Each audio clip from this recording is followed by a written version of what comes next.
This is the Roxanne Show. Get ready. It's time to rise. Your relationships, your business, your anything, your material objects, like those things don't make you who you are.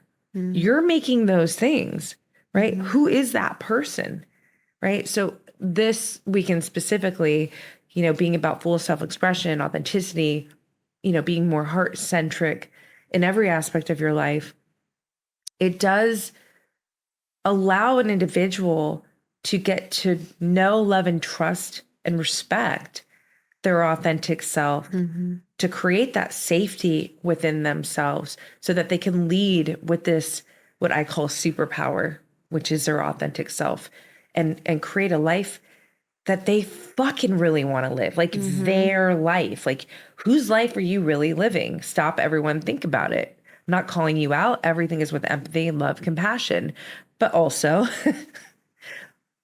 honesty. Yeah. Whose life are you living right now? Is it really yours? Or is it the idea of what you should be living? Or and two, who are you taking advice from? Like, one good piece of advice that I got is the person, it's funny, advice, but the person you're taking advice from, do they have the life that mm-hmm. you would actually truly want? I'm not saying you have to want like all the intricacies and all of that. But I think what was so cool, and I can speak for myself and I feel like I can speak for you, but, mm-hmm. I think we can both say like, we love our life. Like mm-hmm. we love our life. We love the work that we do. Yeah. We have an incredible relationship with ourselves that hasn't always been there. Speaking for me, hasn't always been there, but it's been cultivated. The relationships we have, the friendships that we have, it's like, I can look at my life and say, I genuinely am in love with my life. And I couldn't have said that 5 years ago. I couldn't have even said that maybe 2 years ago, a year ago. Yeah. But it's like, and I think that's what's so powerful too, in like getting in a mastermind and getting in a room. It's like, we're not just talking about like, here's how you grow a business, because you can go to these other mastermind events and there's a lot of templates and a lot of formulas you can do to create business success. What you and I care about are you living an authentic life? Mm-hmm. Are you living the life you want to live? Do you love the life that you live? Yeah. You said something one time and you're like, my life, or how did you say it? My life doesn't fit into my business. My business fits into my life, and I love my life. And this was before, I had actually made some of my own shifts in my business. And I was like, I love that.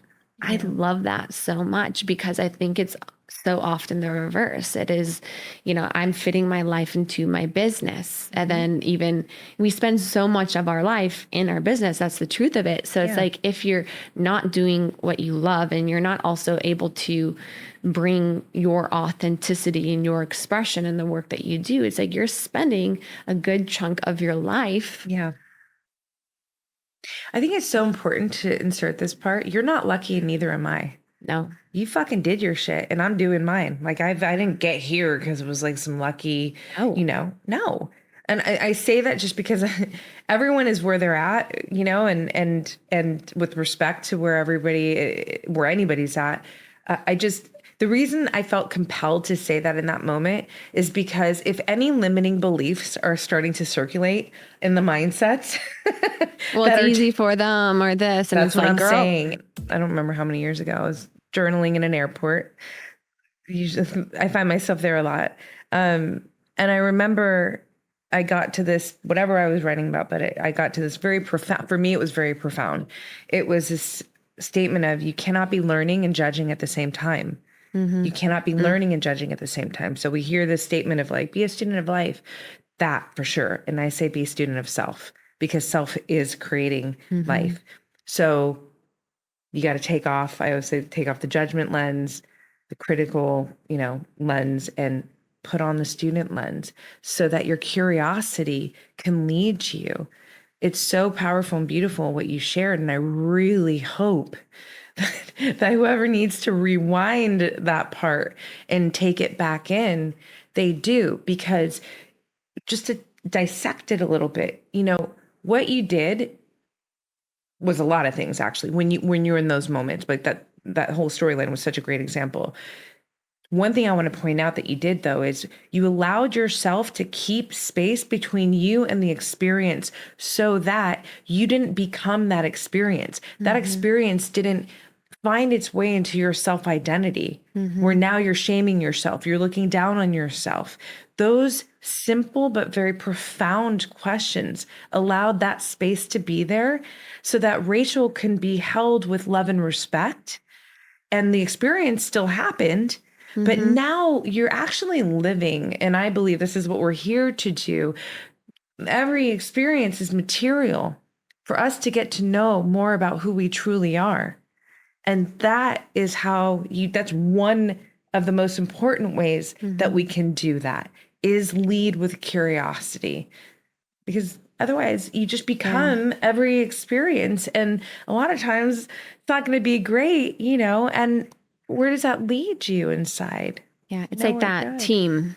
Like that's how it felt like in the moment. It was like embracing this team mentality of like, oh, Rach, like this is what is coming up for you. Like, I get it. And this is where this is coming from. And being able to then, meet myself with so much love in that moment, and then carry that forward into the next experience where there could be a potential of something similar happening, but being able to now hold space for what was there previously and knowing what is there. And then I have actually a space from it in that next experience where it doesn't overtake me maybe like it did before. I'm able to have that awareness in it.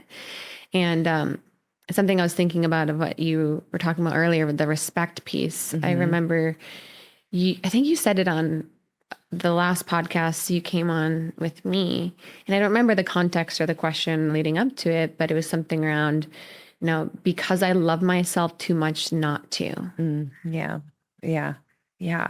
That's like where, I mean, honestly, I can put so much in front of that statement. What immediately comes to mind though, and this is before, I launched the podcast. I think a lot of times people like to ask me questions, whether it's pertaining to health, fitness, body, like anything, but like what fascinates so many is my consistency, right? Because that's usually a big issue with, creating new habits and things.